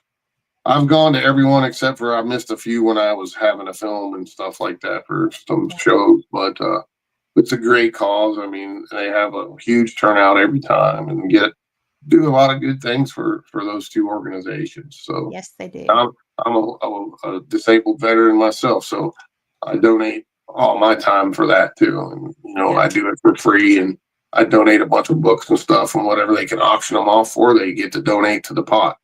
So that's so cool. Thank you for doing that. Yeah, absolutely. So I just give stuff away when I'm up there, and try to make sure everybody's having a good time. Oh yeah, it's a good time. It's always a good time. Yeah. Yeah. Well, we are out. Thank you so much. I appreciate you. Pleasure. Yeah, thank you. And appreciate you having me on. I Buy the books, folks. Can I plug my website? Definitely. And he is on Amazon. You can just look under Dave Spinks. Dave Spinks books, and they are all right there. And Beyond Mothman, the new one. Go get it. My website is www.davespinkspi.com. I changed it from my old. It's a lot shorter, a lot easier to type now. So it's davespinkspi.com. Yeah. And you can see some really cool stuff I haven't even announced. There's a few things on there if folks want to check it out. I'm going to be checking it out. I haven't been there today. So, all right. So check out some cool stuff coming. I'll tell Jenny I said, hey, and I'm going to get her too. Yeah. So I haven't talked to her in years. Just message her. I will. I'll find it. She'd love to come on again. Well, I would love that too. So there's something for y'all to look forward to, because if you haven't met her, you're going to love her. So we will be back next. Making big waves right now. So I don't doubt it. She is that person. So we will. Thanks for having me. Enjoyed it as always, and let's do it again. Let's do. I think you'll probably want to have me on again when you see what drops here shortly. Well, I would want to have you on if it wasn't dropping. So there's that. We'll do it though. Yeah. So we'll talk about dates. So everybody, thank you so much. We'll see you next week. Same cat time, same cat channel. Good night.